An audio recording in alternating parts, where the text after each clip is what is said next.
नमस्कार, स्वागत है आप सभी का। मैं आपके साथ तरिनुम जहां शेख। बुलेटिन की शुरुआत कर लेते हैं इस वक्त की बड़ी खबर से। तो इस वक्त की बड़ी खबर जयपुर से आप तक पहुंचा रहे हैं और ऐसे में आपको बता दें कि पूर्व सीएम वसुंधरा राजे पहुंची गुलाब चंद कटारिया की आवाज, जहां पर गुलाब चंद कटारिया को उन्होंने बधाई दी है। असम का राज्यपाल बनने पर बधाई देने के लिए राजे पहुंची और गुलाब चंद कटारिया को बधाई संदेश दिया गया। बड़ी संख्या में समर्थक भी कटारिया के आवास पहुंचे और ऐसे में समर्थकों में खुशी का माहौल साफ तौर पर देखने को मिल रहा है।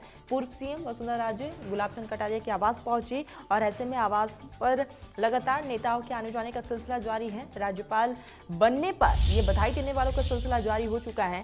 तो ये बड़ी खबर आप तक पहुंचा रहे हैं और ऐसे में जिस तरीके से यहाँ पर प्रशासनिक फेरबदल जो है वो देखने को मिल रहा है और ऐसे में असम का राज्यपाल बनने पर बधाई देने के लिए पहुंची हैं।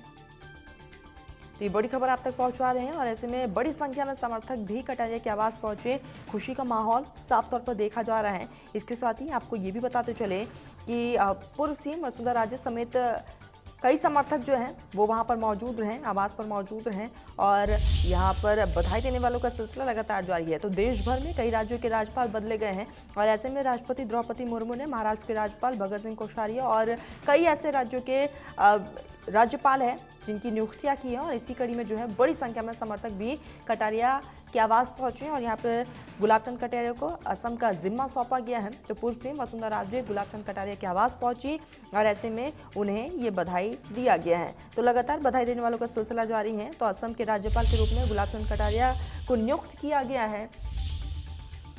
सहयोगी रजाउल्लाह हमारे साथ फोन लाइन पर जुड़ चुके हैं। रजा, जिस तरीके से असम के राज्यपाल के रूप में गुलाब चंद कटारिया को नियुक्त कर लिया गया है और बधाई देने वालों का सिलसिला साफ तौर पर देखने को मिल रहा है।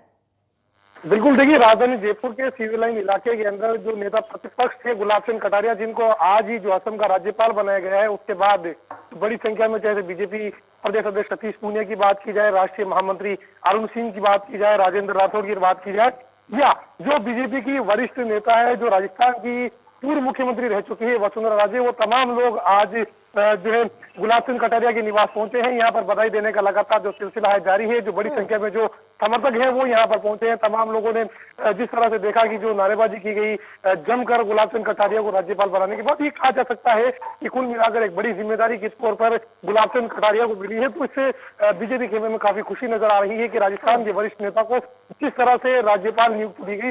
राज्यपाल की नियुक्ति देने के बाद में ये कहा जा सकता है कि एक अहम जिम्मेदारी राजस्थान के एक वरिष्ठ नेता को दी गई है। तो बीजेपी में काफी खुशी नजर आ रही है। तमाम जो वरिष्ठ नेता हैं वो तमाम लोग गुलाब चंद कटारिया के घर पे पहुंचे हैं। फिलहाल बधाई देने का सिलसिला लगातार जारी है। जी बिल्कुल, ऐसे में बीजेपी के कद्दावर नेताओं में से एक है गुलाब चंद कटारिया और ऐसे में अब असम का जिम्मा सौंपा गया है। राजनीति का अगर हलचल देखिए तो वो तो साफ तौर पर देखने को मिल रहा है, लेकिन असम की राजनीति में किस तरीके से उबाल आएगा और ऐसे में राजस्थान की राजनीति में जो है किस तरीके से बदलाव देखने को मिल सकता है आने वाले समय में। बिल्कुल, देखिए जिस तरह से नेता प्रतिपक्ष ने गुलाब चंद कटारिया और जिस तरह से अभी बजट में देखा कि किस तरह से गुलाब चंद कटारिया ने पूरी जो विपक्ष की मांग थी उस पर चाहे से राजस्थान सरकार पर दबाव बनाने की बात की जाए या प्रदेश के मुख्यमंत्री अशोक गहलोत से माफी मंगवाने की बात की जाए, तमाम चीजों पर जिस तरह से गुलाब चंद कटारिया ने विधानसभा में दिखाया था कि राजस्थान के जो मेवाड़ का एक विधायक है वो इस तरह से नेता प्रतिपक्ष बनता है और 7 बार के करीब जो है गुलाब चंद कटारिया यहाँ विधायक रह चुके हैं राजस्थान में। और अब असम की एक नई जिम्मेदारी दी गई है। संस्कृति अलग हो चुकी है, डेवलपमेंट अलग हो चुका है, राज्य एक राज्य से दूसरे राज्य की जिम्मेदारी दी गई है। तो अब ये बीजेपी की ऊपर बड़ी जिम्मेदारी होगी कि किस नेता को जो है अब नेता प्रतिपक्ष चुना जाए, जिनके अंदर चाहे से वसुंधरा राजे की बात की जाए सीनेटी के तौर पर, इन तमाम लोगों के नाम आगे सामने आ रहे हैं। और अब देखने वाली बात होगी नेता प्रतिपक्ष के तौर पर किसको जिम्मेदारी दी जाती है। लेकिन जिस तरह से गुलाब चंद कटारिया को बड़ी जिम्मेदारी दी गई है पूरी बीजेपी में, खासतौर पर चाहे सतीश पूनिया हो, चाहे राष्ट्रीय महामंत्री अरुण सिंह हो, तमाम लोगों में काफी चेहरे पर काफी खुशी नजर आ रही है। जी रजौल्ला, ऐसे में अगर बात करें तो देखिए चुनाव भी बेहद करीब है और ऐसे में जिस तरीके से ये फेरबदल देखने को मिली है अपने आप में अब कई तरह के सवाल जो है वो जहन में है। राजस्थान की अगर खास तौर पर बात कर ली जाए तो किस तरीके से राजनीति में आने वाले समय में बदलाव देखने को मिल सकता है चुनाव के मद्देनजर। बिल्कुल, देखिए राजस्थान में दिसंबर 2023 के अंदर विधानसभा चुनाव होने हैं। आज प्रधानमंत्री नरेंद्र मोदी का राजस्थान के दौसा में दौरा है। राजस्थान के दौसा को एक बड़ी सौगात वो नेशनल हाईवे के रूप में देने वाले हैं। उससे पहले जिस तरह से नरेंद्र मोदी का दौरा तकरीबन 2-2:30 बजे के करीब राजस्थान में शुरू होगा, उससे पहले ही आज सुबह तकरीबन 8 साढ़े 8 बजे एक बड़ी लिस्ट जारी होती है जिसके अंदर 12 राज्यों के जो राज्यपाल है वो बदल दिए जाते हैं। तो ऐसे में नेता प्रतिपक्ष के तौर पर जो अपनी सेवाएं राजस्थान में दे रहे थे गुलाब चंद कटारिया, उनको राज्यपाल बनाने के बाद में ये कहा जा सकता है कि राजस्थान के अंदर चुनावी बिसात बिछना शुरू हो चुकी है।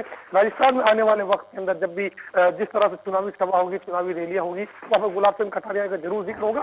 तो ये कहा जा सकता है कि चुनाव के मद्देनजर जो बड़ी जिम्मेदारी दी गई है, बीजेपी ने एक बड़ा दाव खेलने की कोशिश की है राजस्थान के लोगों के साथ में कि राजस्थान के लोग किस तरह से नेता प्रतिपक्ष गुलाब चंद कटारिया को एक बड़ी जिम्मेदारी के तौर पर देखना चाह रहे थे और अब बड़ी जिम्मेदारी मिल गई तो लोगों में, समर्थकों में काफी खुशी भी नजर आ रही है। जी रजा, ऐसे में अगर बात करी जाए तो नेता प्रतिपक्ष के रूप में आप कई ऐसे चेहरे हैं जो सामने आ रहे हैं, क्या लगता है किस तरीके से हलचलें फिलहाल आप वहां देख पा रहे हैं? प्रतिपक्ष हैं, वसुंधरा राजे हैं और जो कद्दावर नेता है सतीश पूनिया, वो अपने आप में एक बड़ी महारत हासिल करने वाले लोग हैं। इन तमाम लोगों को जिस तरह से जो है देखने वाली बात होगी, बीजेपी किसके ऊपर अपना दाव खींचती है और नेता प्रतिपक्ष के तौर पर चुना जाता है। जी बिल्कुल बिल्कुल रजा, वैसे में देखने वाली बात होगी। लेकिन रजा, अगर बात कर ली जाए जिस तरीके से गुलाब चंद कटारिया जो है 2014 से 2018 तक राजस्थान सरकार में गृह मंत्री रह चुके हैं, कई जिम्मेदारियां, बड़ी जिम्मेदारियां उन्होंने बखूबी निभाई भी हैं, और ऐसे में कहीं ना कहीं उनके अनुभव का जो है असम में पूरा फायदा मिलने वाला है। बिल्कुल, देखिए अनुभव के आधार पर यही सवाल अभी इंडिया न्यूज ने जो है उनसे गुलाब चंद कटारिया से किया था। तो गुलाब चंद कटारिया ने कहा था कि एक छोटे से कार्यकर्ता को एक बड़ी जिम्मेदारी दी गई जो वो कभी भविष्य में, कभी जिंदगी में सोच नहीं सकते। जब उनसे ये सवाल किया गया कि असम के राज्यपाल बनने की क्या आपके पास में जानकारी थी, तो उन्होंने यही बताया कि मीडिया बंधुओं के माध्यम से ही मुझे जिम्मेदारी मिली है। लेकिन जिस तरह से ये कह सकते हैं कि पार्टी के जो वरिष्ठ नेता है उन्होंने मुझ पर भरोसा किया, ये भरोसा आने वाले वक्त के अंदर कायम रहेगा। जी चलिए रजा, आप हमारे साथ जुड़े, बहुत बहुत शुक्रिया आपका। तो आपको बता दें कि जिस तरीके से गुलाब चंद कटारिया को यहाँ पर एक बड़ी जिम्मेदारी सौंपी गई है, असम का जिम्मा सौंपा गया है, और ऐसे में उनके अनुभव का पूरा फायदा असम को मिलने वाला है। तो आपको बता दें कि राजस्थान के नेता प्रतिपक्ष और भाजपा के वरिष्ठ नेता गुलाब चंद कटारिया का असम का राज्यपाल नियुक्त किया गया है, और ऐसे में बधाई देने वालों का जो सिलसिला है वो लगातार देखने को मिल रहा है। ये तस्वीरें देखिए, सुपर एक्सक्लूसिव तस्वीरें भी लगातार आप तक पहुंचा रहे हैं, जहां पर पूर्व सीएम पहुंची वसुंधरा राजे और कटारिया को बधाई दी है। तमाम दिग्गज नेता लगातार उनके आवास पहुंच रहे हैं, समर्थकों में भी काफी ज्यादा खुशी देखने को मिल रही है, समर्थक भी काफी ज्यादा उत्साहित नजर आ रहे हैं, और असम का ये बड़ा जिम्मा गुलाब चंद कटारिया को दिया गया।